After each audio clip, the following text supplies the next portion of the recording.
Good morning, everyone. Welcome to the official YouTube channel of Officer Sara 24/7. How are you all? So this is the particular session for your PPBs, for your IFS subject, in which we are discussing Indian economy, Indian financial system, all the topics in a particular detail with the practice of the questions. Okay. So if I talk about the IFS subject, we know it's a kind of a subject that have a lot of to cover. A lot of things are there which we have to cover in this particular subject, because it's a very lengthy subject and it covers two subjects mainly. We have to cover the Indian economy as well as the Indian financial system. These are the two things we have to cover in this particular subject. Now, if I talk about the IFS subject, we have 45 units. How many units are there? Total 45 units are there. So every day we are taking one unit, we are discussing a particular topic regarding to that particular unit, and then we continue with the MCQs.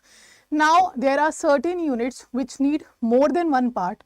So, what we are doing here, we are having a particular units 2 or 3 parts. Maybe in 2 parts it will be completed, maybe in 3 or 4 parts it will be completed. So, accordingly we are taking the sessions. Now, if you guys haven't seen the earlier sessions, or if it is your first session for IFS subject, do make sure you check the playlist and watch the recorded sessions available there, which I have already taken for the unit number 1, 2, 3 and 4. Because today I will be discussing the unit number 5, that is infrastructure, including the social infrastructure. Okay, so let's start. Before starting with the discussion of this particular topic, what actually the infrastructure is. Let's discuss what is infrastructure. If I am talking about infrastructure,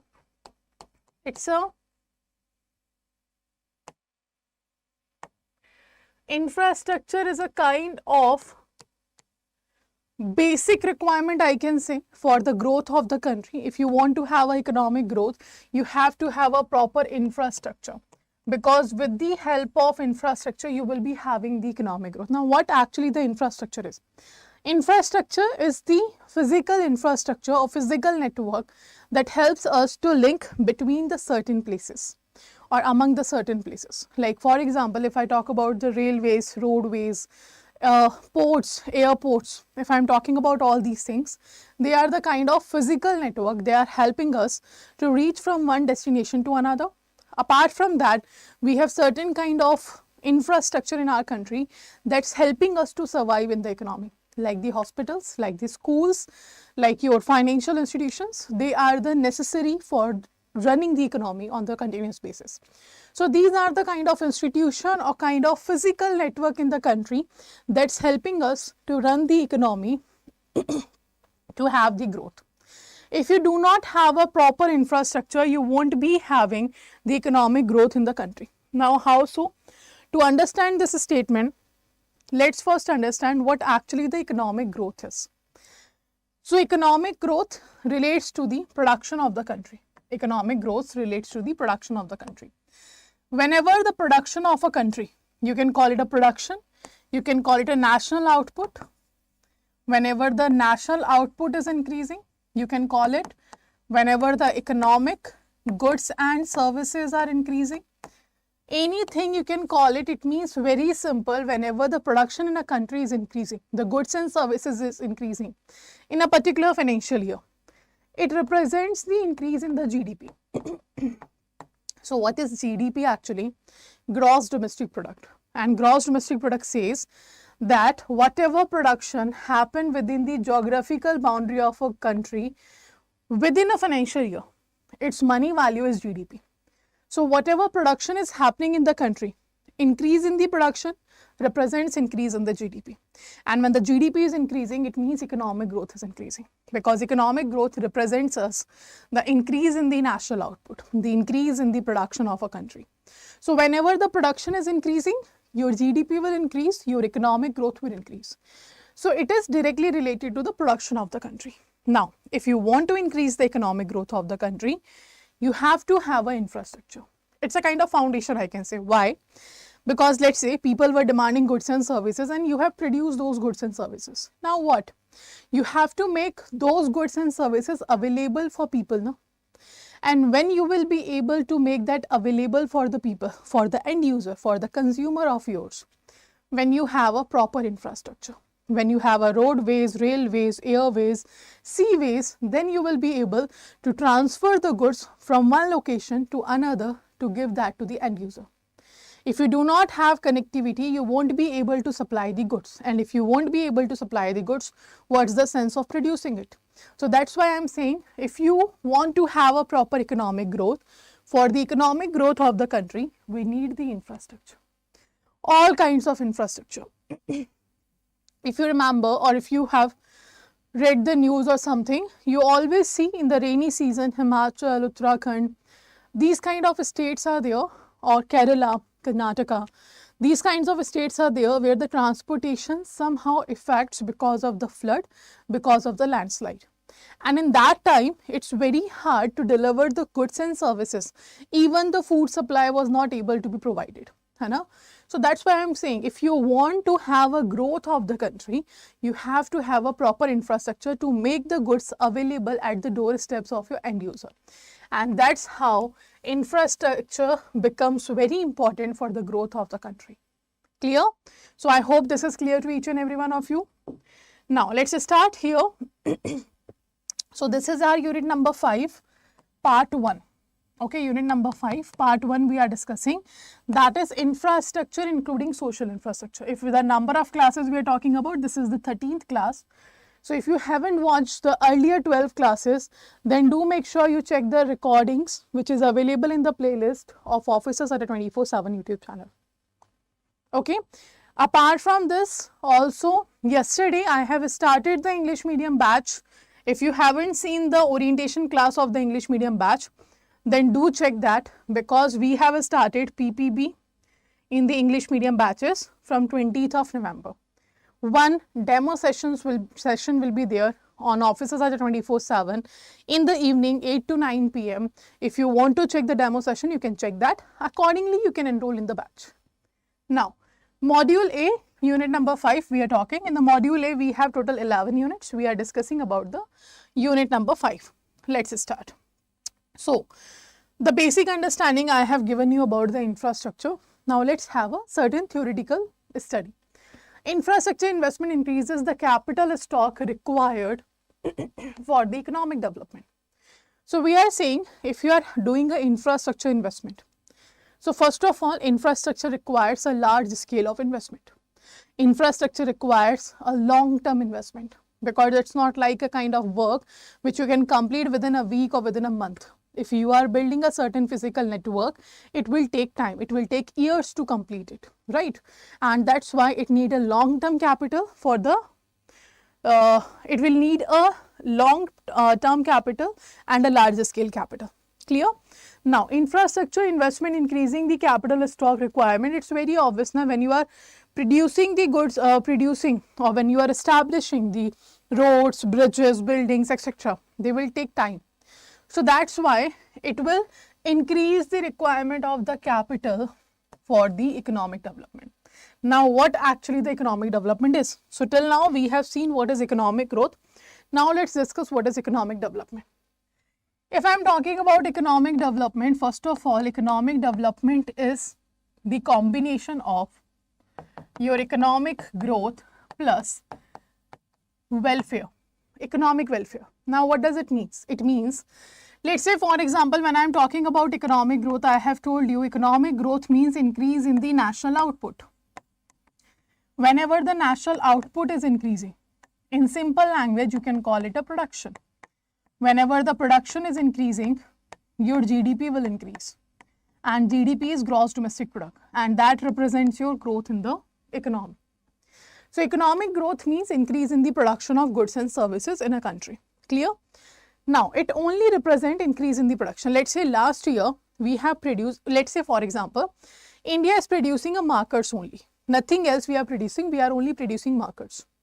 So, in last financial year, India produced 500 markers. In this financial year, India produced 1000 markers. It means 500 production have been increased. It means it is what? It's a economic growth. The GDP have been increased, economic growth is there. But only the production have been changed. In the country, if we talk about the statistical data, only the production of marker have changed, nothing else has changed. So, will it benefit me? Obviously not.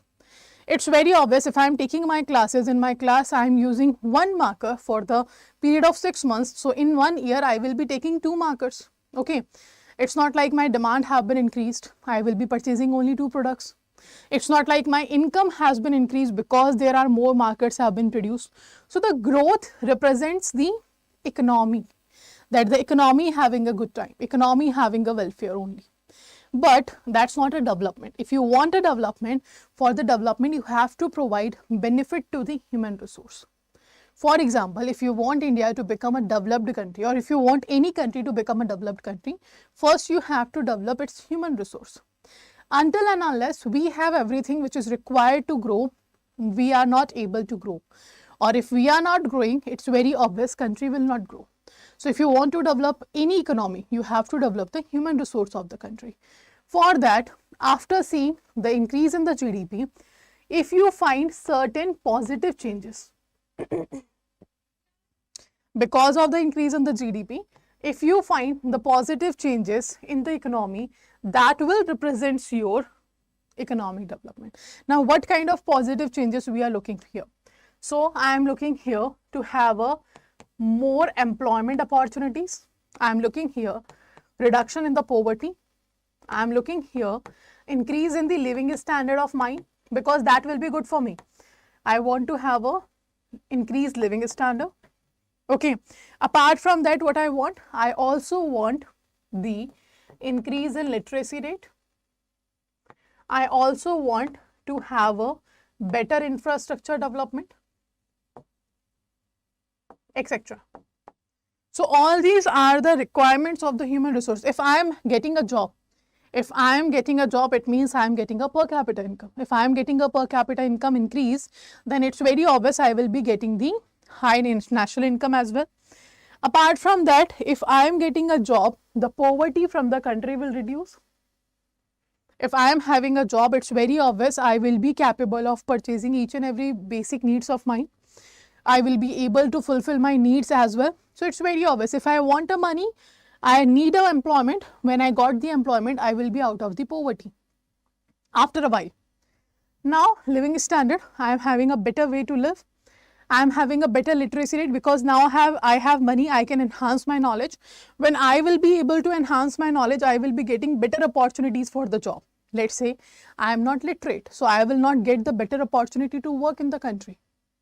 But if I am literate, I am having a better degree, I am having a better educational background, I will be getting more jobs, right? Then infrastructure development.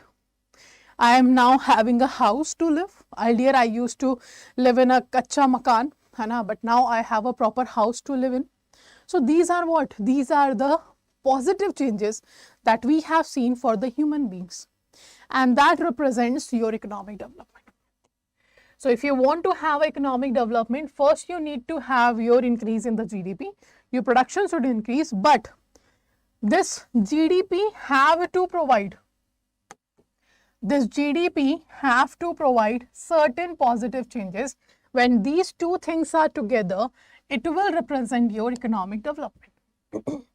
I hope it is clear. So, when you are having an infrastructure investment, you are able to provide these products to the consumer. Okay, and when you produce these goods and services, you will provide job to the people. If they are getting job, they will be out of the poverty.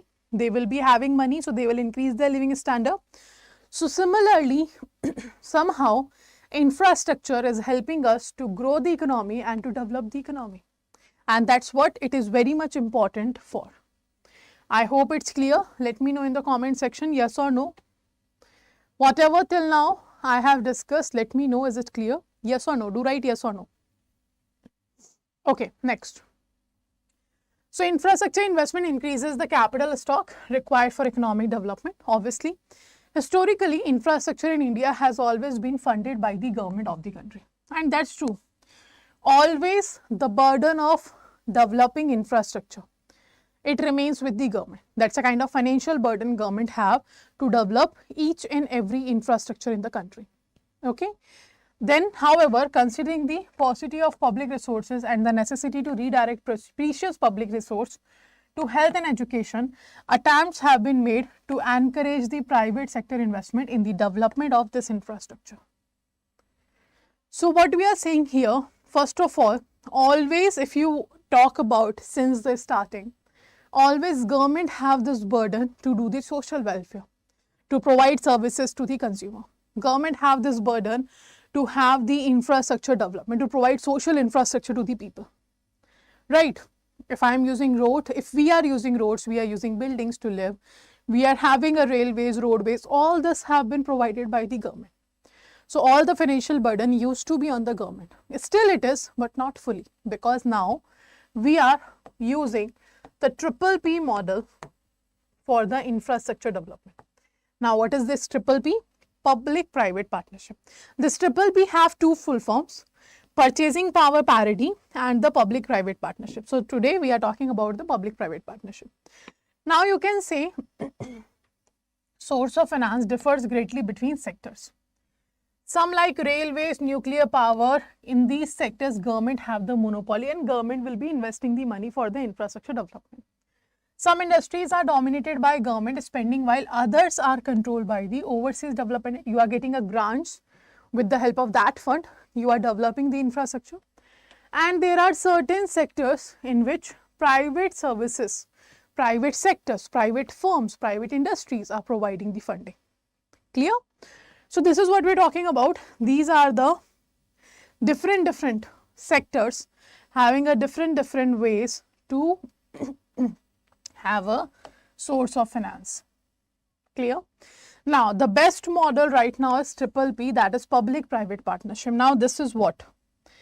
In the public-private partnership, as the name suggests,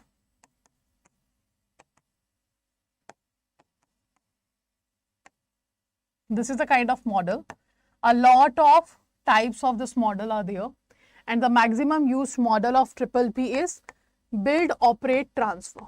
Build, operate, transfer means the government have given the particular project to the private sector.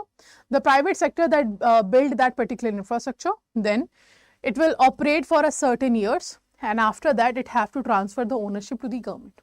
This is what the build, operate, transfer model of triple P, public-private partnership, and this is the kind of model that has been maximum used for the social infrastructure, for highways development, for airports development, for ports development. This kind of model we are using. So it's very obvious that the government plus private sector, they both are providing finance. They both are providing finance, and this kind of investment, this kind of finance is known as blended finance, when the government and private sector both are investing in the infrastructure projects. Clear? So this is the model. After introducing this model, a little bit of financial burden from the government have been reduced, because now the private sector are participating in the infrastructure projects. Okay, so it become very easy for the government to have the infrastructure development. So you can see it is a preferred model, and after this the National Investment and Infrastructure Fund was introduced by the Government of India to improve the infrastructure finance in the country. Okay, so do remember, public-private partnership model we are using to have the proper infrastructure development in the country, in which government and private sector both are investing funds. Now next, infrastructure is foundation for economic growth. I have already explained this line to you, that infrastructure is what? Foundation for the economic growth, and it also encompasses the physical, natural, organizational structure which is required for the long-term economic development. So it is what? It is the foundation for economic growth. It encompasses the physical, natural and organizational structure which is required for the long-term economic development that will be available. So it's helping out in the economic development, it's helping out in the economic growth, and economic infrastructure facilitate labor capital mobility within between the economies. It means what? Let's say for example, I belongs to the state of Rajasthan. I belongs to Rajasthan. I am here in Haryana and working here. So how it will be possible for me to do? Because there is a certain infrastructure. Because there is a roadways, railways, airways. That's why I will be able to take myself from one state to another. So that's what we are talking about. Such kind of labor mobility we have, because we have an infrastructure. Capital mobility, if we talk about internet banking, if we talk about online banking, this is what? This is an infrastructure. Na? Let's say, for example, there is a particular state which is producing the energy. So you have to transfer that. Every state needs energy. Na? So you have to transfer energy from one state to another. What is required? You required a certain infrastructure. So we have gas pipelines, we have other ways to transfer that particular energy. So if you want to transfer the capital, if you want to transfer the labors, if you want to transfer any certain kind of resources, you need an infrastructure. So that's what we're talking about. If you have an economic infrastructure, it will facilitate you to make sure that between the economies or within the economies, you can easily transfer these resources, whether it is a physical resource, financial resource, or a natural or a, let's say, human resource.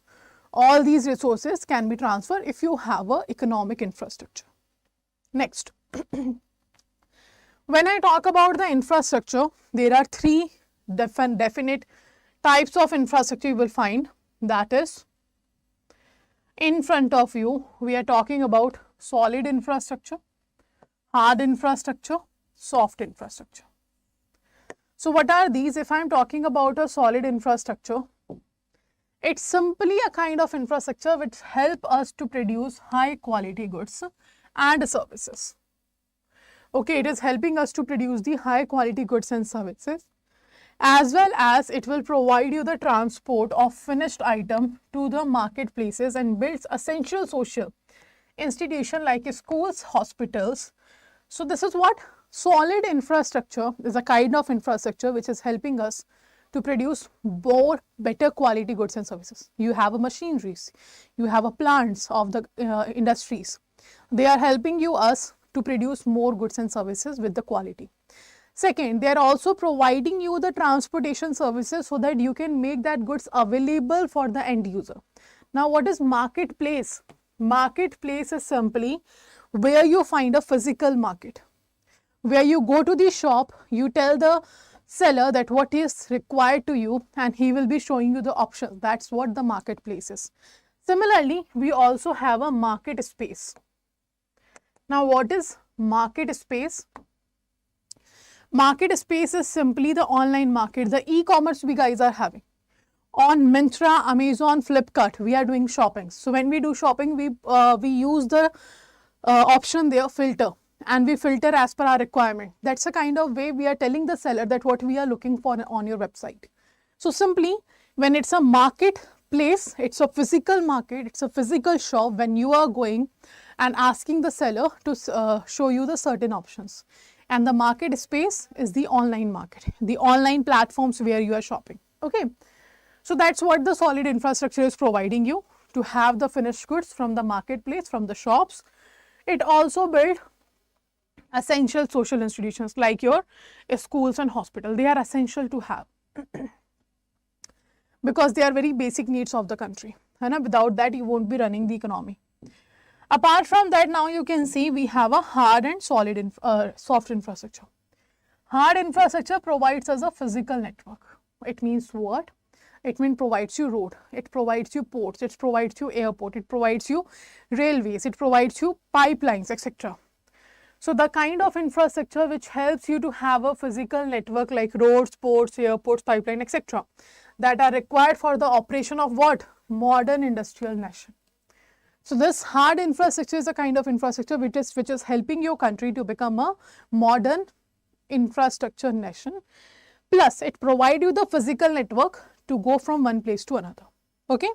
Now, the second, if I talk about soft infrastructure, this is a kind of infrastructure which is essential to keep running the economy. If you want that economy will keep running, you need essential infrastructures.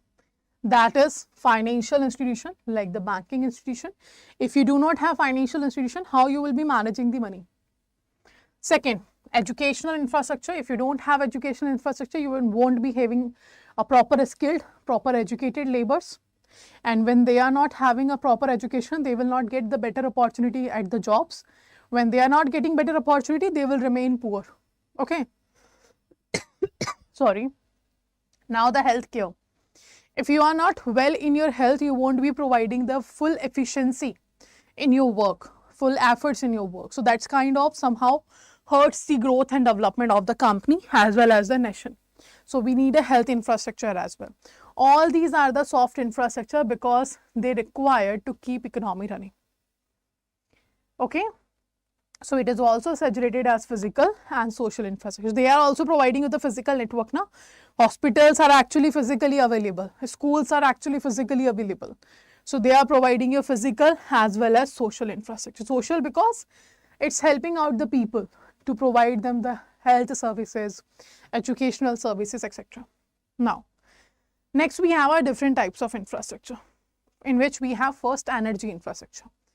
Like for example, it's very obvious energy is required to do any particular task. So if let's say we have a gas pipelines, we have a renewable energy, we have a solar power in the renewable energy, we have a wind power. So these are what? Energy infrastructure. To have a renewable energy, you need an infrastructure now. To have a gas or CNG or whatever kind of energy you want, you have to have infrastructure. So that's a energy infrastructure. Next, water management infrastructure. It's very obvious water management is a kind of a big deal and it's right now a big issue for country as well because a lot of water pollution is there in the country. A lot of act was have been introduced to control this pollution, but still the water management infrastructure is required. Again, the pipelines you have. Now, communication infrastructure. For the communication infrastructure, we have telecom sector. Apart from that, internet is also one of the communication way by which you can communicate your ideas, your emotions, your feelings with the one another. Then we have a critical infrastructure. Critical infrastructure is a kind of infrastructure which covers your broad people in the country, like broad people in the country, broad sectors in the country, like everything. When you cover the broad segment of the economy, that's a critical infrastructure. Like for example, your roads, your buildings, railways, airports, ports, airways, all these are the critical infrastructure because they all cover the broad segment of the country. Everybody needs this kind of infrastructure. Okay. Now the transport infrastructure, again, to go from one place to another, you need a transport infrastructure. Then urban infrastructure, to develop the or to provide all kinds of facilities to the urban areas, that you need a urban infrastructure. Then a green infrastructure, kind of an infrastructure which is related to the environment, like the national parks we have, wildlife sanctuaries we have, bioreserves we have, all these are the green infrastructure. Okay. So these are the type of infrastructure which are there we have to discuss in the detail. I have given you the just idea what are these. So also let me know in the comment section, those who have joined us live here, am I audible to all of you? How are you all?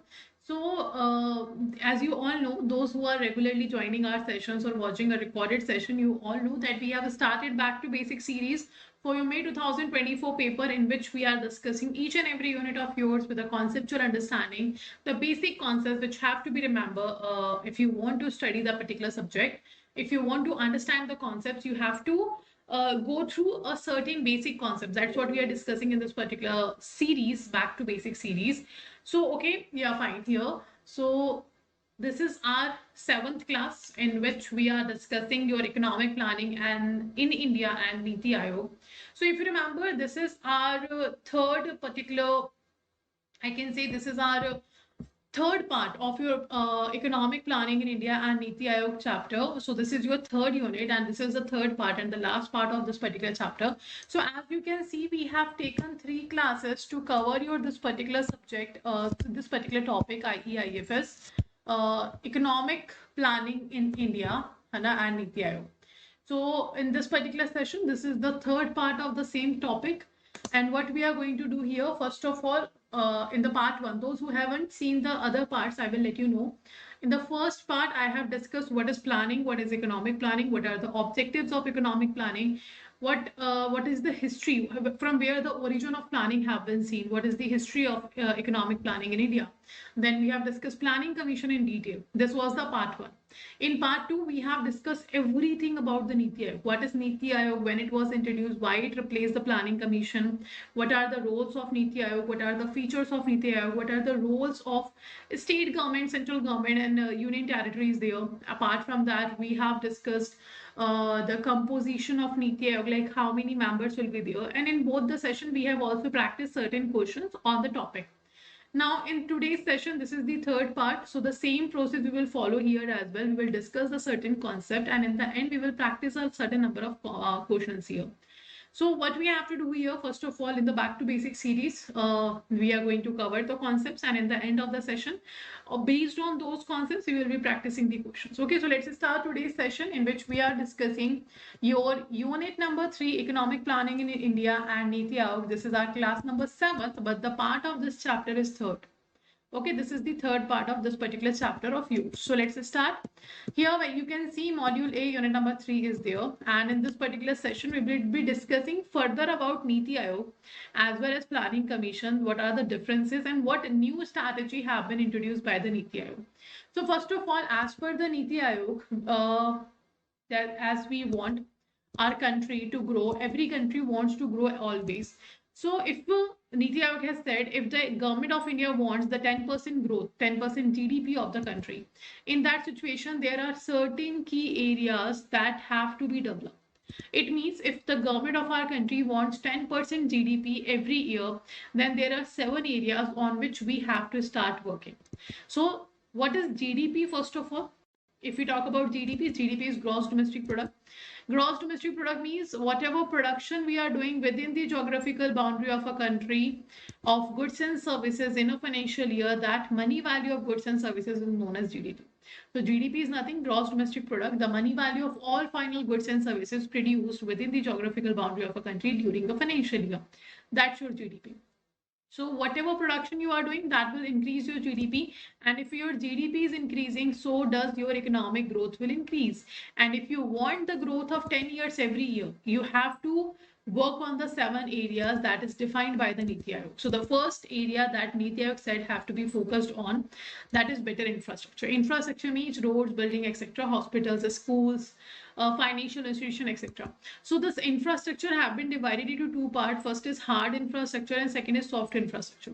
Hard infrastructure is such kind of infrastructure in which what we can say, it's a type of infrastructure which helps you to provide a physical network to give you the connectivity in the country. Like let's say, for example, roads, railways, ports, airways, all these are what? They are the hard infrastructure because they provide you the physical network. They are providing you connectivity with the other parts of the country and with the other parts of the nation, the world as well.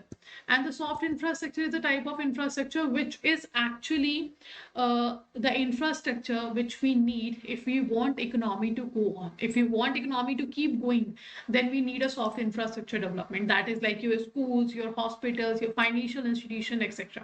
So this is the first sector that Niti Aayog said we have to focus on. The second, they said that skilling India. If you remember, Pradhan Mantri Kaushal Vikas Yojana, the skill development scheme was introduced by Government of India just to provide skills to the people. Now, if we talk about the literacy rate of the country, it's a very good literacy rate, but that do not provide the skills to the people.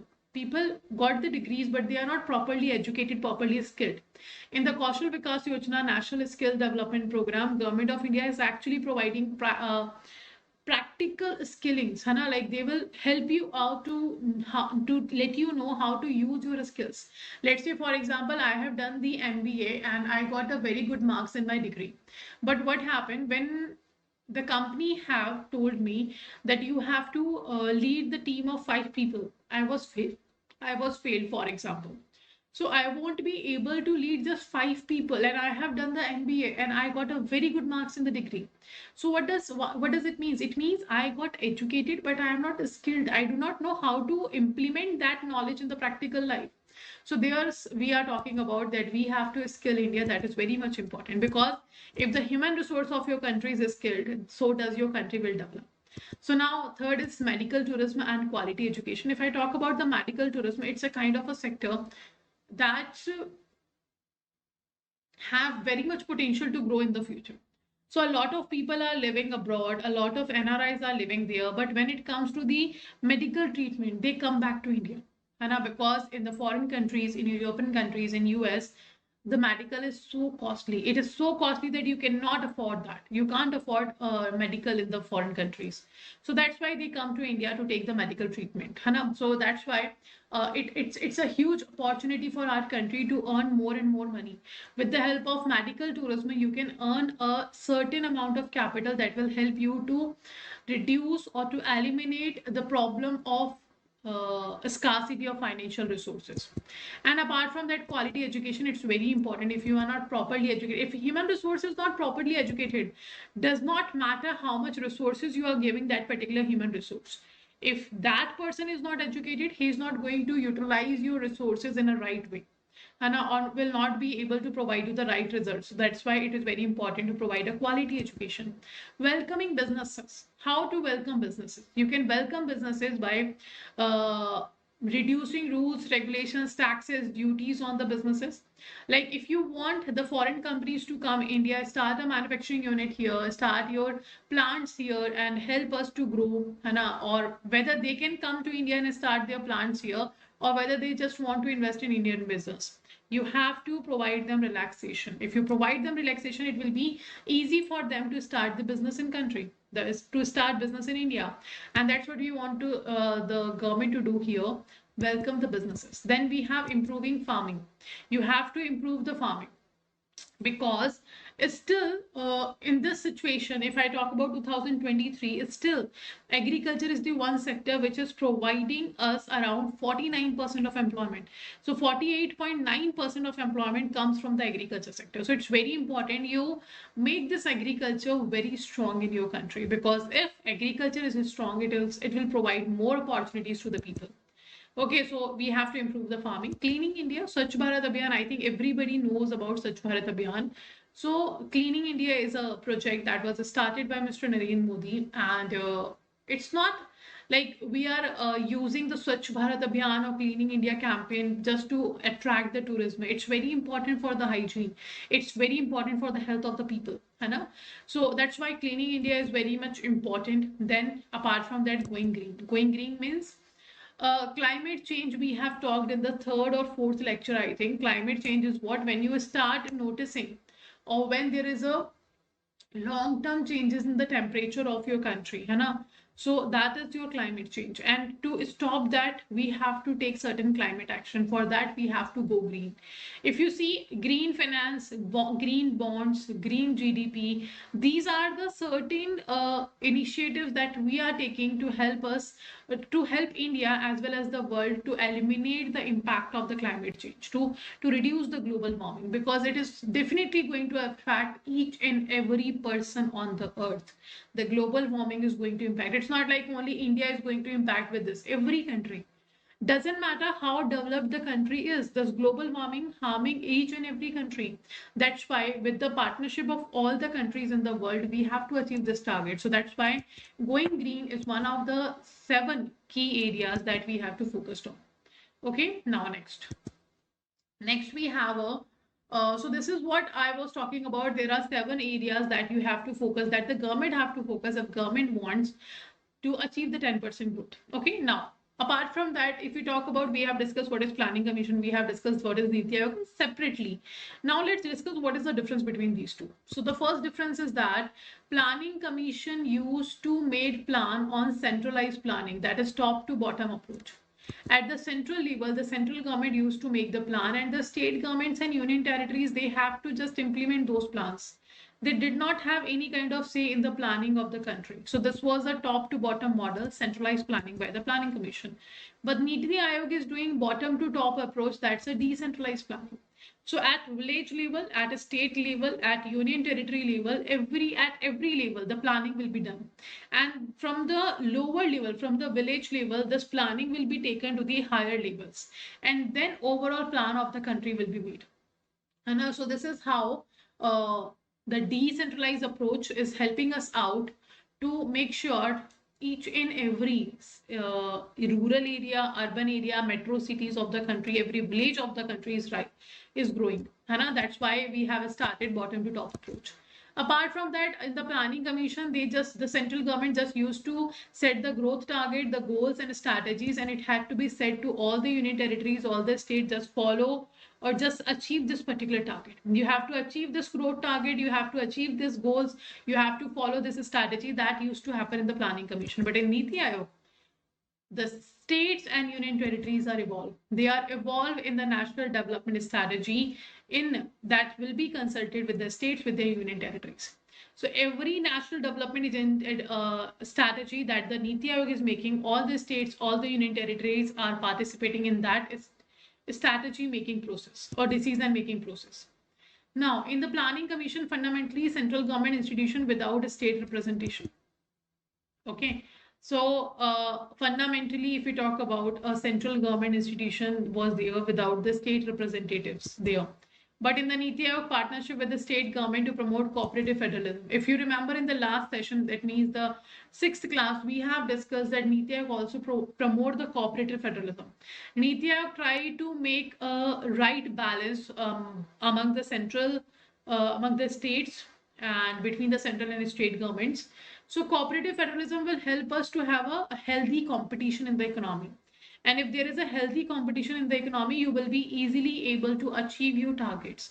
Your targets will be achieved on the time because no one is against you. You all are working together. You all are working for your own or you for your own growth or for your mutual growth. So that's why the Niti Aayog is promoting the cooperative federalism that was not there in the planning commission. Now, decisions with the state only on annual plan. Sorry, discussion.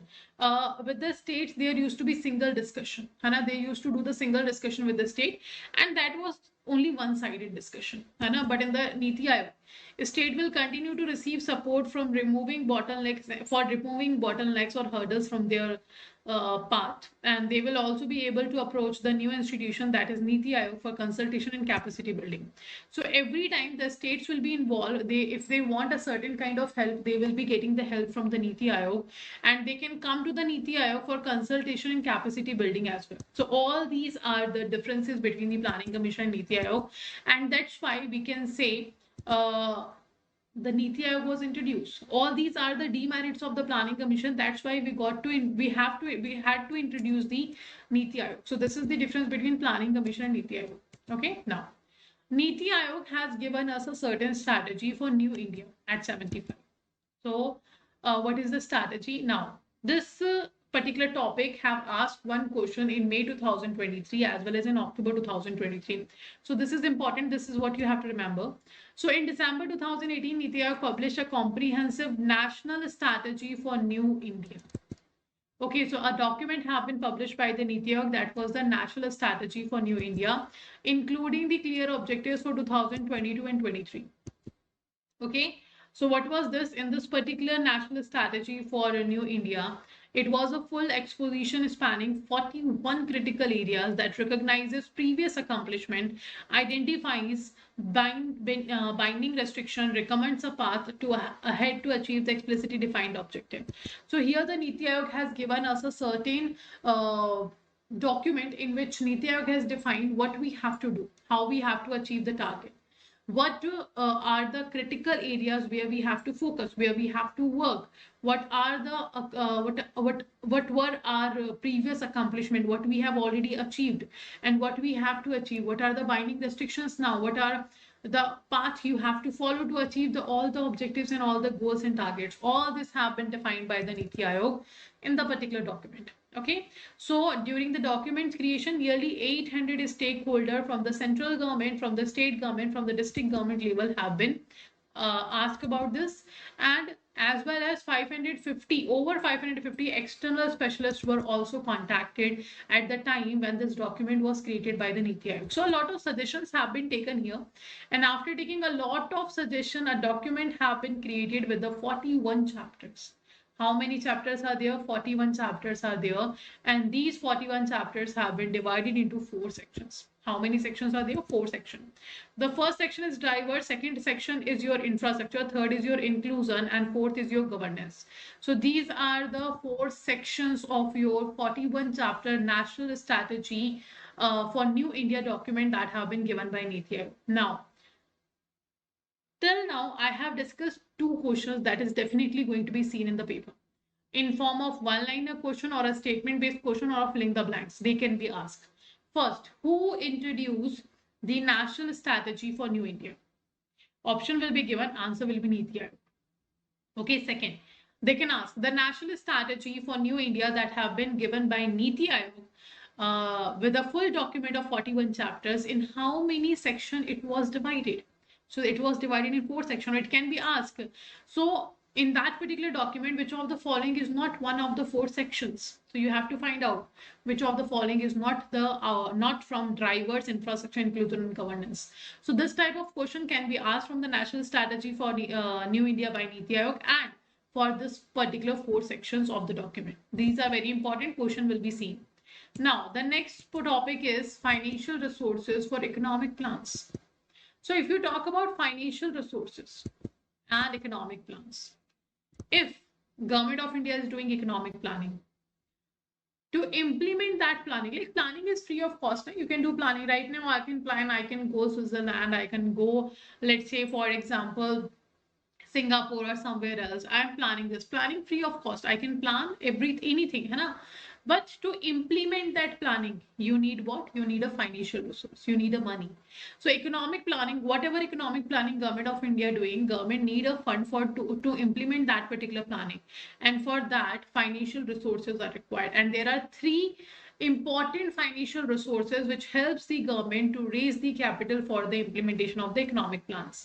So there are 3 financial resources. So you can see in India there are 3 key sources of funds which are available to fund the economic plans of the country.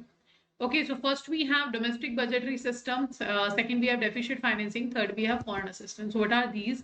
First of all, domestic budgetary sources are the way of earning money by Government of India in the budget. In the budget, government have a certain ways. By tax revenue, by non-tax revenue, government earn the money. By debt receipts, government earns the money. By debt receipts, then by non-debt receipts,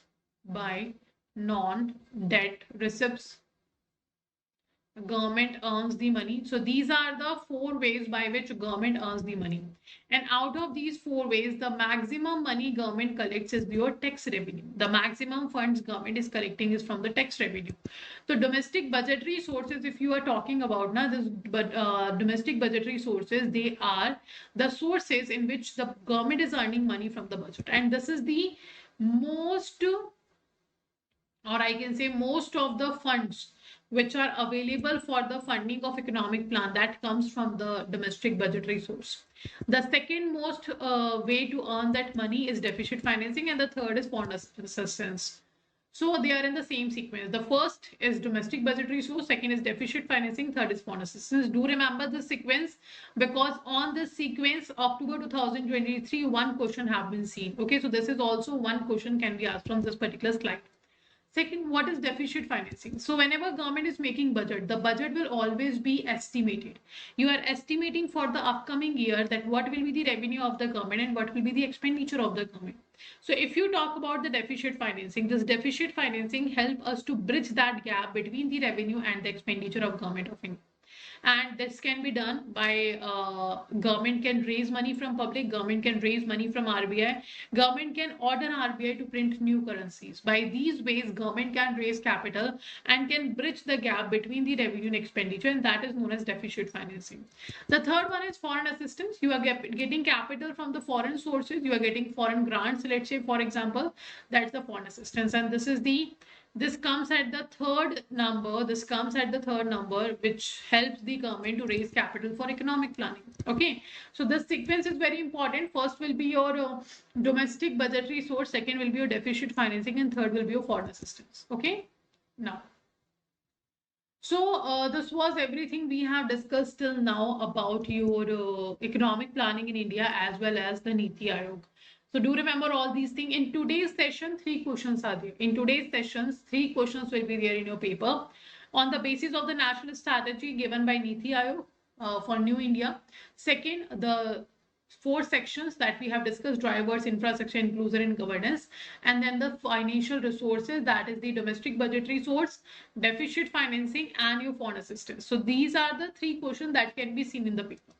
Now let's practice certain questions on the same. First, which among the following contributes the third most to the planned financing in India?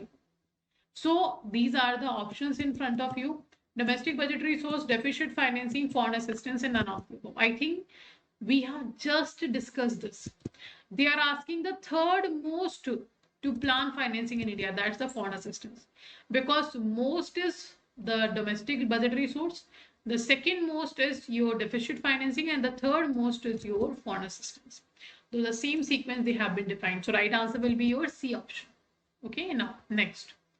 So question is asking filling the blanks, and filling the blanks, for filling the blanks you have a one big paragraph in front of you, but you will feel like this is a very difficult, this is a very tough question. But when you start studying now, when you start reading the paragraph, this particular fill in the blanks question, you will find this very simple. Let's start. So first is saying in December 2018, NITI Aayog published its comprehensive national strategy for New India, including clear objective for the financial year 2020-23. It is a full exposition spanning dash critical areas. So now you can eliminate the other options. How you can eliminate the other options? So elimination method always helps you, है ना? No matter what exam you are going to give, elimination method will always help you to answer quickly and to reduce the confusion among the options, है ना? So let's say the first fill in the blanks we have to fill. So you have to remember how many critical areas were there. If it was 800, and now you can see you do not have to waste time to read all the full question here. If you know the answer of first filling the blanks, you know the overall answer. Just if you remember how many critical areas are there, after that you do not have to read the other statements which are written here, because the first amount that is defining here, that is different: 800, 550, 41, 40. It means all the four options are different. If you know the one correct, the first filling the blanks correct answer, you do not have to read the other question, you do not have to read the rest of the question. So there were 41 critical areas. It means very simple, the right answer is C. Okay, but because we are only practicing here, so we will read the whole question. So critical areas that recognizes previous accomplishment, that is identifying binding restriction, recommends a path ahead to achieve the explicitly defined objective. During the document's creation, nearly dash stakeholders. How many stakeholders? Your 800 stakeholders, है ना? 800 stakeholder from the central government, state government, district level, as well as over 550 external specialists were contacted. The documents, 41 chapters, are divided into 4 sections: the drivers, the infrastructure, the inclusion, and the governance. So right answer will be C. And this question, I have done nothing in this particular question. This is the paragraph which is written in your book only. So the same paragraph I have taken, and I have made the question out of that in the form of filling the blanks. So you have not to worry about whatever you are studying, the same question, the same language will be given to you in your paper. So what you have to do is simply focus on the study. As you can see, this I have given you whole explanation here. So you can see this particular paragraph is your question. These three paragraph and these points that have been asked here.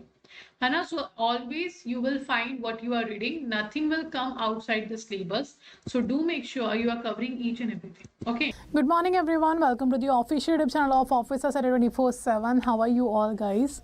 So this is our session back to basic series for IE IFS subject that we are having Monday to Friday. Only on Officers at 24/7 in the morning, 7:30 a.m. Okay.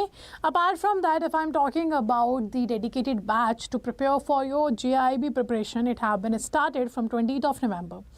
If you guys are looking for a particular batch or a particular platform, where you will get everything.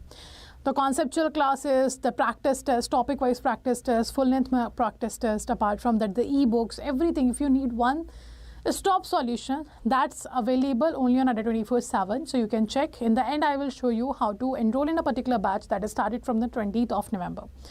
So let's start the session. Before starting the session, do let me know is audio, video both are okay. Are we good to go? And also, this is the session. This is the second part of infrastructure, including the social infrastructure unit number 5 of your module A. As we know, there are total 45 modules. Sorry, there are total 4 modules and 45 units. Out of those 45 units, we have 11 units in the module A. Out of that 11 unit, this is our 5th unit, that is the infrastructure including social infrastructure. Unit number 5, class number 13. And if I talking about unit number 5, this is the second part of unit number 5. Okay, let's start. So in the last class, I have told you about the infrastructure. What is infrastructure? So I have told you infrastructure is a foundation of economic growth. If you want to grow your economy, if you want to have economic growth, you have to increase more and more production in the country. When you increases the production in the country, it means more goods and services have been produced in the country. That increases your GDP and that increases your economic growth. But now, when economic growth will be increased, when you have a proper infrastructure. Only producing goods is not sufficient. You have to transfer that goods to the end location of the consumer. If you are not having those transfer infrastructure available, you won't be able to make the goods available to the end user of the product. Sorry. You won't be able to make the goods available for the consumer. And if you want to do that, you have to have an infrastructure. Okay?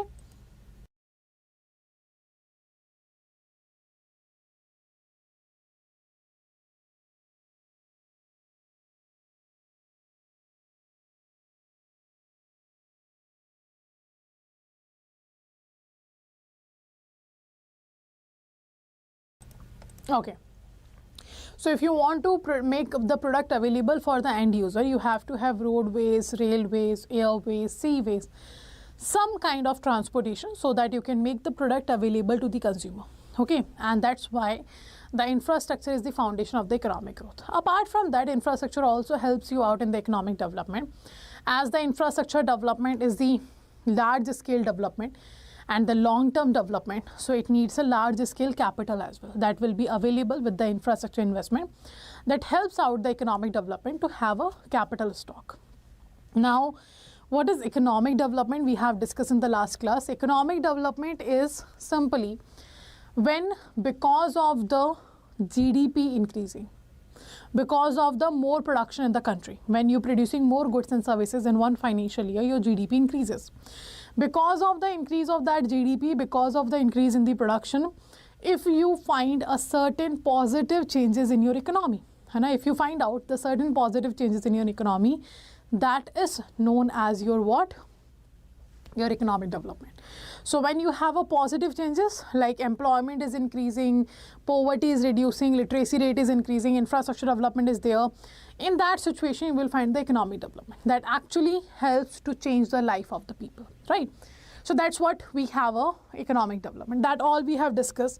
Apart from that, we have also discussed the types of infrastructure, the hard infrastructure, soft infrastructure, critical infrastructure, water management infrastructure, energy infrastructure, the green infrastructure, transportation infrastructure, urban infrastructure, etc.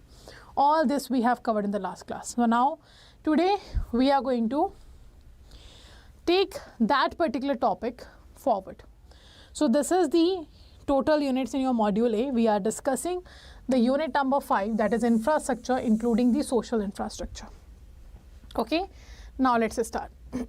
So now today we are going to talk about the ESG. What does ESG stand for? It stands for Environment, Social, Governance. Now what is it? If we are studying infrastructure, how does environmental, social or governance is there? What ESG is doing there? So ESG is a part of infrastructure. Let's talk about first the CSR, Corporate Social Responsibility. Let's talk about CSR, then we will come to the ESG, then we will link ESG and infrastructure, how they are together linked to each other. Now, if I'm talking about corporate social responsibility, what is it? Every corporate have some social responsibility towards the society. Let's say, for example, Adda 24/7 is a edtech company. So while we are taking here classes, we have a proper studio, we have a lot of lights here, we have a cameras, we have a laptops, we have a computers, we have this screen, the board, all this we have. So we are providing services to our students. Our students are the consumer of our business, I can say. So somehow we are a service provider company. We are providing services. By providing the services, a lot of students are getting selected for the competitive paper. They are getting promotion in their job. They are getting increment in their salary. A lot of things are there. But there are certain societies. So we are helping you out in your career, right? In your growth. But there are certain people in the country who are not preparing for the government exam, who are not preparing for the bank their promotion exams. They are not preparing for their increment exams. They are not doing any such kind of things. So let's say they are not consumer of arts. Let's say your parents are not consumer of arts. My parents are not the consumer of art 24/7. So but still they have to suffer because of what we are doing in Adda 24/7. Now what does it mean? It means we are using a lot of electricity that is somehow definitely harms the environment, right? Let's say you are studying. If you are studying, you are using a copy pen, for example. If you are using a copy pen, you also harm the environment. The more copies you are using to study, to write down the content or whatever you are doing, the more you impact the environment in a negative sense. But these are the kind of things which is required to be done in the economy. So what we need, you are doing your work, you are not doing nothing, you are not doing anything wrong. You are doing, the 24/7 is doing nothing wrong. It is providing services, it making the lot of students in the country to achieve their goal, to achieve their dream, to have a good life, to have a financial independence. So it is not doing anything wrong, but somehow it impacts, while providing services to its consumer, it impacts the environment. That somehow have the negative impact on the society of the country.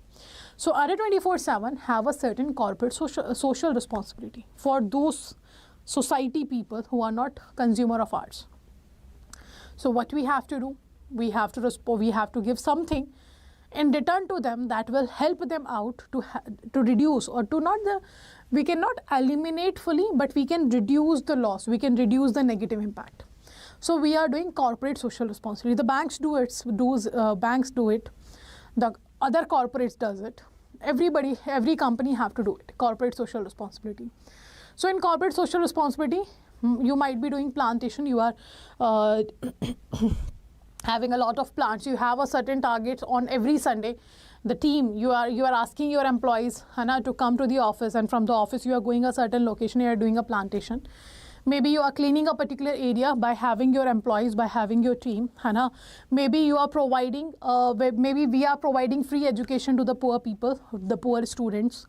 Maybe we are providing in the orphanage, we are providing certain help to those students. So somehow, this company is a corporate, this corporate have a social responsibility, and a certain way every corporate is actually performing their social responsibility.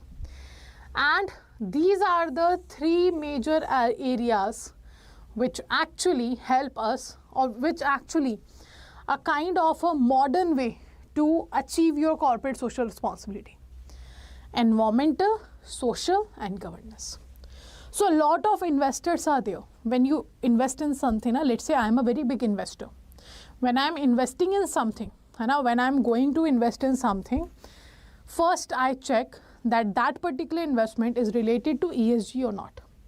If it is related to ESG, I am fulfilling my CSR, I will be easily able to invest in there because it is not going to harm. So that's what the ESG is. I hope it's clear. Now let's take the theory also, let's read the theory also, it will make it more clear. So ESG has gained a foothold among the stakeholder and is considered a modern dimensions of corporate social responsibility. It's what? It's a modern dimension of a corporate social responsibility. What is ESG is?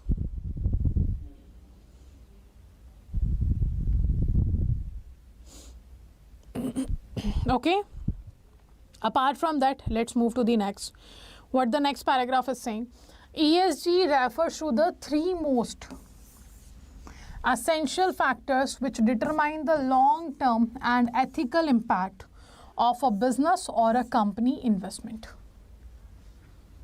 Hana, so what we are talking about here, simply we are saying when we talk about the ESG, Hana, when we talk about the ESG, what actually the ESG is doing?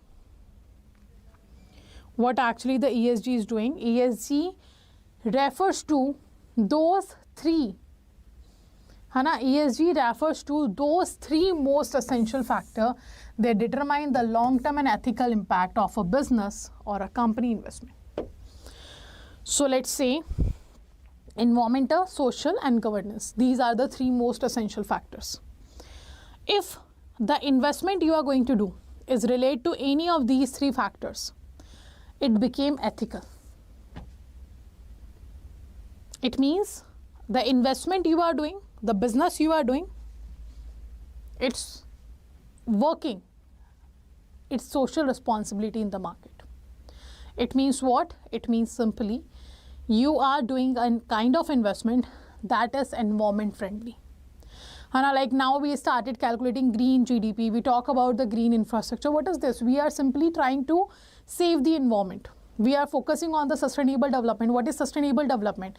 Use the resources in certain way that you will be able to fulfill your needs and the future generation also do not have to compromise with your needs.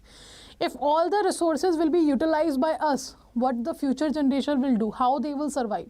So use the resources accordingly. That's what the sustainable development says. That's what we're talking about. Ethical means you are doing right thing for the major part of the society. That's the ethical impact. Now, the majority of social responsible investors use the ESG criteria to screen investment. Hana?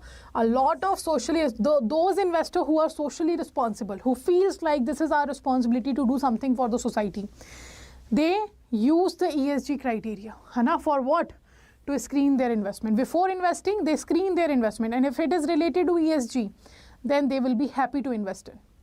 Since customers are considered king in the Indian economy, Hana, banks are expected to treat them appropriately. Not only bank, every seller, we also have to treat you appropriately because you guys are customer of ours and you are the king of market. Earlier, we used to have seller-oriented market, like in the banks.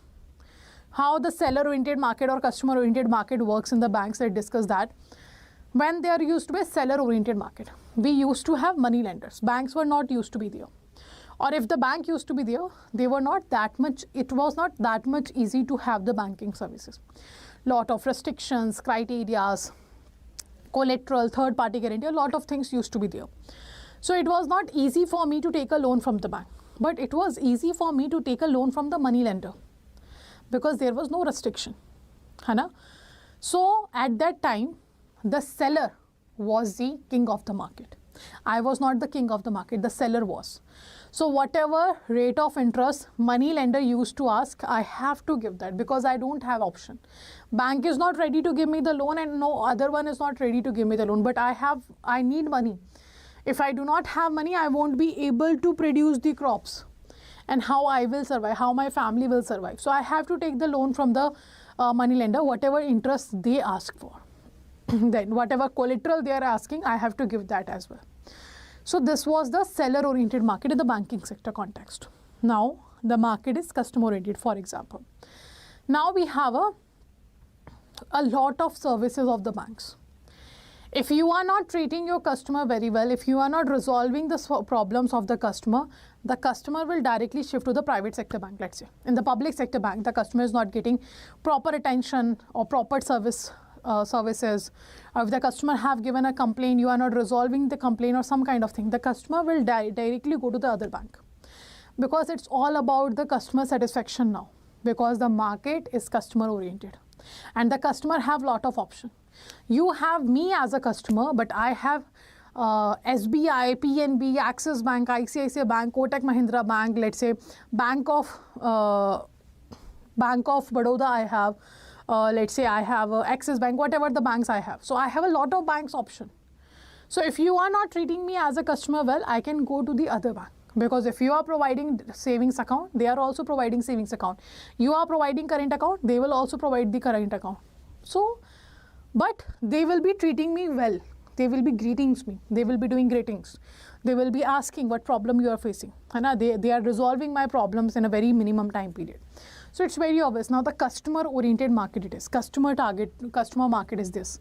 So customer is a king. Accordingly, you have to treat the customer. And accordingly, the social responsibility persons or investors know that we have a certain responsibility toward the society.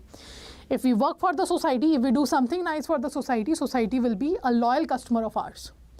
And it will impact the profit and sales of a company. It's very obvious. Now, like if you know a particular company is there and that company is actually working ethically, so kind of a loyal relationship will be built between the company and a customer. If you became the loyal customer, you will be doing a positive word of mouth about the company to all your friends, to all your colleagues, or to all your relatives. And you will be giving the new clients to the particular company. And that's what the company wants. So presently, banks disclose diversity, data, human rights policies, and the LGBT equality in the workplace. So this is what Equality Bank is introducing, Social Justice Bank doing. So with the corporate governance system in banks, the board of directors, the executive, they all act in the best interest of the long-term shareholder. So if someone is giving you money for the long-term period, it's very obvious you have to treat them well. Now, family welfare. The goal of the family welfare to stabilize the population. Always, whenever we talk about the family welfare, why we are doing family welfare? To control the population. To offer a high quality health services that will include the immunization of pregnant women and the children. Okay, so this is the objective. Now, in 1952, from 1951 to 1956, we have seen the first 5-year plan of the country that was introduced by the Planning Commission.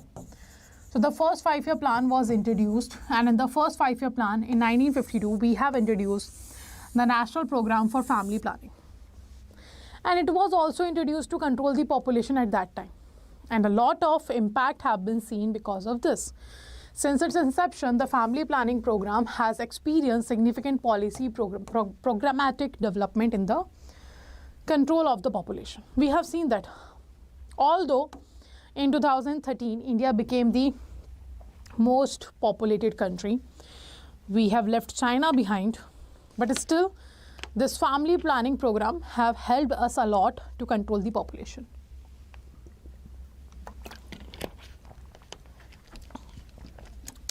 Apart from that, the family welfare program is staged to address a broader range of the healthcare requirement among India's general public. So it covers what? It covers a certain fundamental premises of the family welfare program. First is acceptance of family welfare service is voluntary. Now the question can be asked on this particular slide. They can simply ask a statement based question that is asking which of the following are correct about the fundamental premises of the family welfare program. They have given you two statements. The statement one is saying acceptance of family welfare services involuntary, and the second statement have been written similar, same as it is given in the book. So only this word have been changed. So after reading the both statement, you have to answer which statement is correct. So you have to answer that the second is correct, first is not correct, because they apart from voluntary, they have written the involuntary. And that's why it's very important to read each and every line, because such kind of minor changes have been seen in the paper. They have taken the whole lines from the book of IIBF, but they have changed a minor thing. They have changed a single word, and the single word have changed the meaning of the topic. Sorry. So that's why everything have to be covered. So all these things are the part of the family welfare program fundamental premises. Good afternoon, everyone. Welcome to official YouTube channel of Officer Saturday 24/7. So I'm here with all of you to discuss the Back to Basics series for IE IFS for English medium candidates. So why we are having this session in the afternoon, the reason behind it, I was not able to take in the morning. That's why I have rescheduled it in the evening. So today only we are having at this particular time your session, and from tomorrow onwards, as usual, our regular time will be your 7:30. Okay, our regular timing is your 7:30 AM. So that will be the same for your IE IFS subject. Okay, do not worry about it. Now for today only I have rescheduled this in the evening. So let's start the session. As you know, in the last two sessions I have taken your class on infrastructure and including social infrastructure. That's your unit number 5.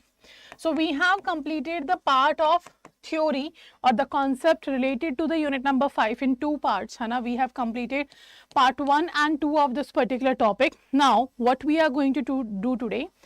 Today we are going to cover the same chapter, the same unit, but in the form of MCQs.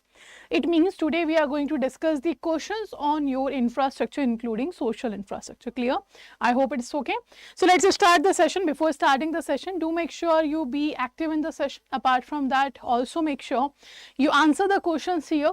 In the end of the session, I will be asking you all that how many answers you have given the correct.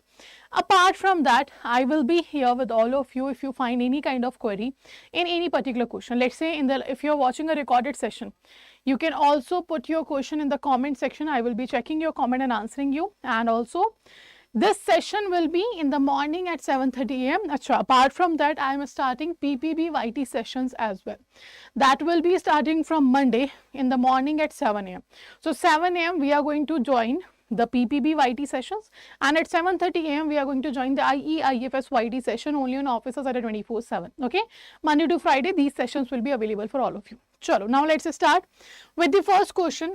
Before that, we know there are 4 modules, and out of those 4 modules, the module A have 11 units, and we are discussing the unit number 5, that is infrastructure, including social infrastructure. Chalo, let's start. So the first question in front of you is asking about that which among the following is not a hard infrastructure. Which among the following is not a hard infrastructure, you have to answer. Now, what actually the hard infrastructure? What actually is a hard infrastructure? Hard infrastructure is simply a type of infrastructure which gives you the physical network. It provides you physical network to link the economy. It helps the economy to have a modern infrastructure development. Okay, this is what the hard infrastructure is. In the first part of this particular topic, we have discussed about the different types of infrastructure, solid, hard and soft infrastructure we have discussed. Apart from that, we have also discussed the critical infrastructure, the urban infrastructure, transportation infrastructure. We have covered, apart from this, the different types of infrastructure like your urban infrastructure. We have your environment infrastructure, that is a green infrastructure. We have discussed about your energy infrastructure, in which renewable energy will be a part. Water management infrastructure. So a lot of different types of infrastructure is there which are helping us out for the particular reason in the country.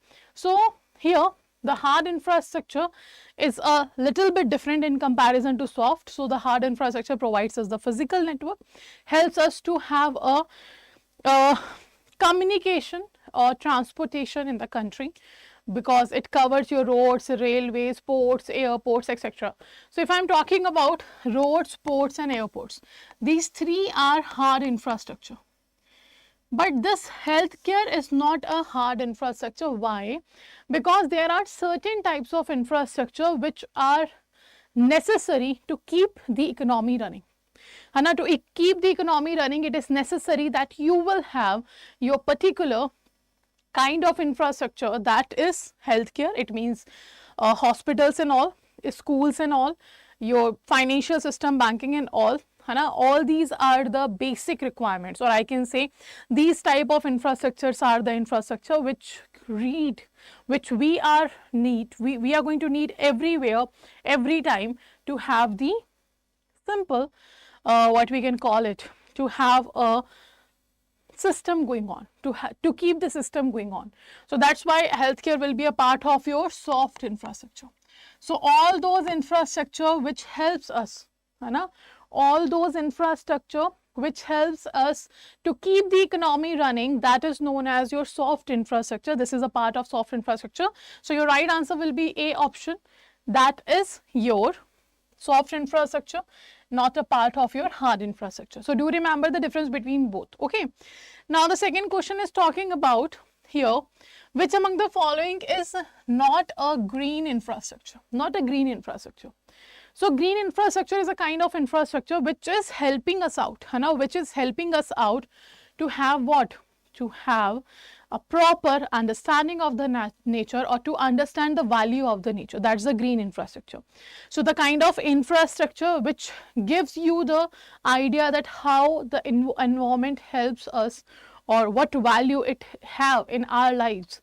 That's what the green infrastructure. It will cover your national park, your wildlife sanctuaries, your biodiversities, and apart from that, your bird sanctuaries, wildlife sanctuaries, everything is a part of your green infrastructure. That's a natural infrastructure.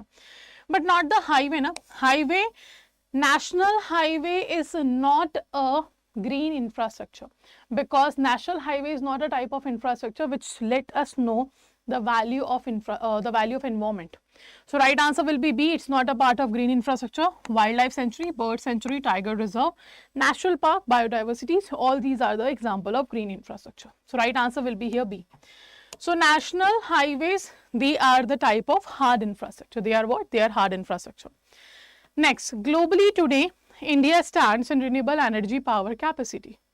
So what's the rank of India in your renewable energy power capacity? So first of all, if I'm talking about, this is as per the book. This is as per book, because this kind of questions answer keep changing, because always you find certain reports are there going on, and now we have a certain reports every time. Different institutions are providing us a different reports. So it's a kind of question that is as per your book, what data the book have been given, accordingly we are discussing this question. Okay, so now if I talk about the rank of India, what is the rank of India, you let me know. I want to let you know, if we are talking about renewable energy, this is a part of your priority sector lending, and in the priority sector lending for the renewable energy, the target have been doubled. Now it is 30 crores. What it is 30 crores that have been doubled by RBI. It means it used to be 15 crore, but now it is a 30 crores. You have to remember this as well. Apart from that, if the individual household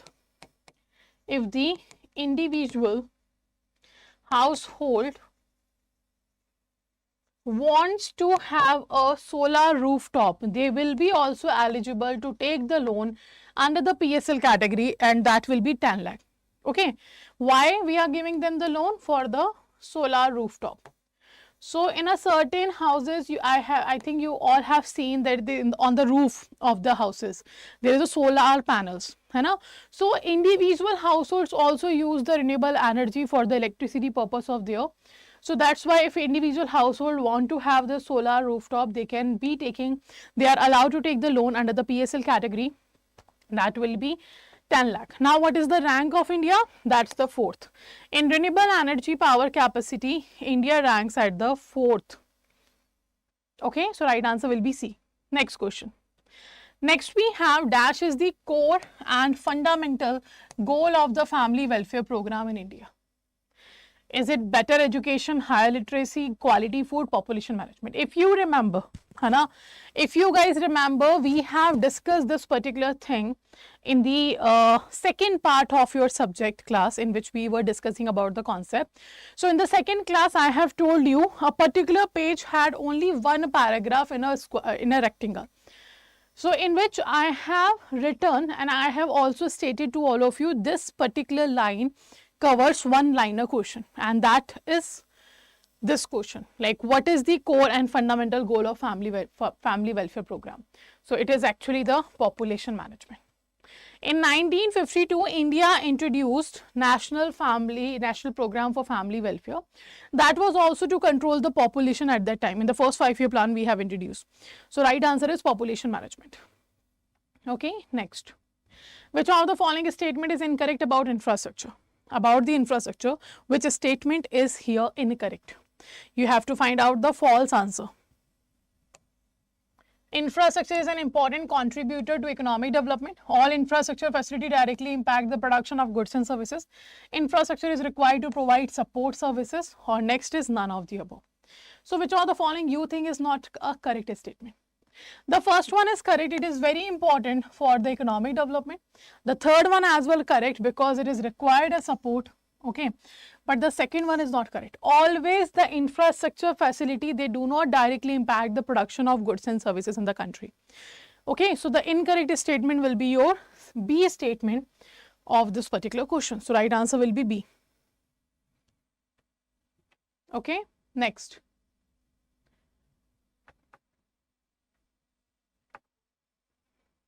Next we have, which of the following statement is not a function of a primary healthcare?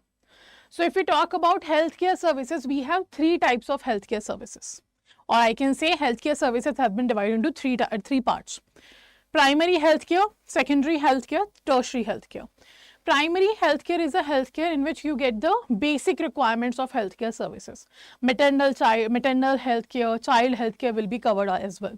Secondary healthcare services are those type of services which helps us to have a specialist knowledge about a particular thing. Let's say, for example, when you have to visit the specialist, that's a secondary sector or the secondary healthcare services. Like, for example, you have to visit the dermatologist, you have to visit the neurologist, you have to visit the gynec. So this is the specialized disease will be treated in the secondary healthcare services. The tertiary healthcare services deal with the life-threatening disease, the surgeries and all, the cancer treatment or life-threatening disease, as well as they also work for the R&D. The research and development is also a part of tertiary sector. So if you see here in the third option, it is saying that primary healthcare focuses on conducting research. No, this will be done by the tertiary healthcare services. So the right answer will be C. It is the incorrect statement about the primary healthcare. Okay, so right answer will be C. Next question. Next we have, in 1952, Dash became the first country in the world to implement a national program for family planning. So now I have told you, in 1951, the first 5-year plan was started in 1951, and in 1952 we have introduced the family planning program, and the purpose was same as right now we have, that is population control or population management. We wanted to control population at that time, still we want to have the same thing. So which country it is? It is simply India. It is what? It is India. So India became the first country to introduce the family planning programs in the country, in the world, that in the year first 5-year plan, 1952. Okay, so right answer will be your C. Next question we have here, which of the following statement is true about the social infrastructure? So the chapter name itself includes infrastructure, including social infrastructure. Now, which of the following is true about the social infrastructure? The electricity is an essential component of social infrastructure. The roads and highways are essential component of social infrastructure. The internet is essential. The housing is essential. So you have to answer, out of electricity, roads, highways, internet and housing, which particular type of infrastructure will be taken as a social infrastructure? A, B, C or D? And the right answer is basic, or we can say the essential component of having a social infrastructure in the country, that's housing. And that's why Awas Yojana is going on from a certain years to provide this basic infrastructure to the people. Now, next we have, from the following which is not a commercial source of energy, the commercial source of energy which you are using as a business energy, or we can say you are doing a business on that. So it is it a petroleum, coal, electricity or dried ground? Which of the following is correct? Not a commercial source of energy. A, B, C or D? And the right answer will be D option. This is not a commercial source of energy. Petroleum is, coal is, electricity is, but not the dried ground. Okay, so that's why the right answer will be D option. Clear? So all these we have discussed here about the infrastructure, including social infrastructure. That was your unit number 5 or IEIFS module A. Now apart from that, if I talk about, if I want to tell you the certain information, I want to have you this information, that the IEIFS sessions are going on YouTube in the morning at 7:30 AM, and the PPB, Principles and Practices of Banking sessions, I will be starting from 7 AM from Monday. From Monday, you will find the sessions of PPB as well on the YouTube, in which the same thing we are going to discuss. First, we are going to discuss the topic, then we will have a certain questions on particular topic which we have discussed already. So this is what the YT timing is. Apart from that, if you want to enroll in a paid batches, The paid classes also started. The PPB we have started already from 20th of November. Okay. And if I talk about the IE and IFS, this I am going to start from 8th of December. So if you are thinking about preparing for these subjects or for the whole JAIIB preparation, if you want to enroll and if you want to have a dedicated platform where you do not have to go for R&D and waste your time on the R&D and simply just follow the strategy here, the classes and everything, then you have to download the Adda 24/7 application. So do remember these two things. PPB timing is here right now 8 to 9 p.m.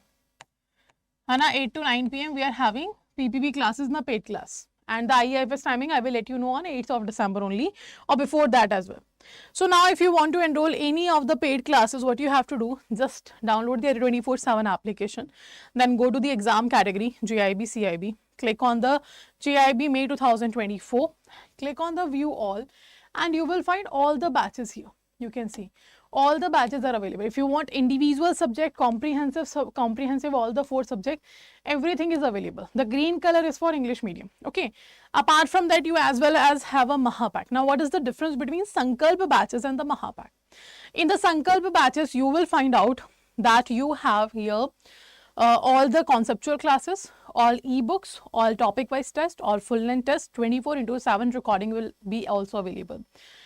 This is all available in the Sankalp batch, whether you go with the comprehensive or individual subject batch. But now, if you are thinking about having a future, in the future, which the revision batch we are going to launch, or maybe power pack batch will be there, maybe case study batches will be there, MCQ batches will be there. If you want to enroll in all those batches, then every time you have to spend your money after enrolling in the Sankalp batch. But if you want, every batch will be available for you by just purchasing a one product. You do not have to waste your money every time when the new batch comes up.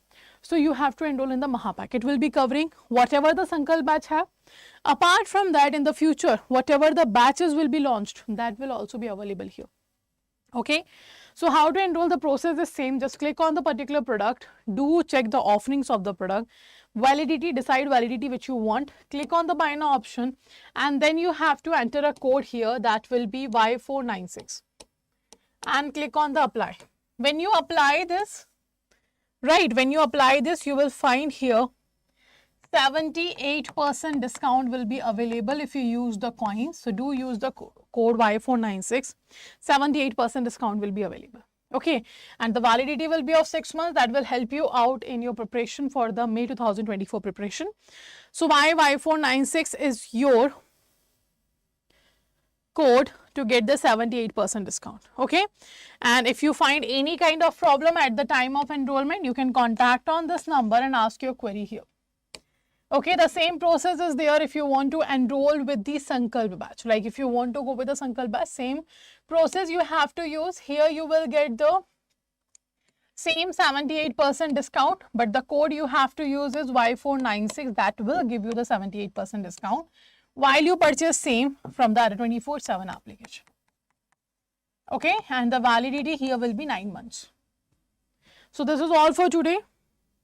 And if you have any query, as I have told you, you can ask in the comment section. Whatever kind of query you have, you can ask your query in the comment section as well. So let's end the session here. And thank you all for joining the session. See you all in the next class. Tomorrow we will be meeting in the morning at 7:30 a.m. only.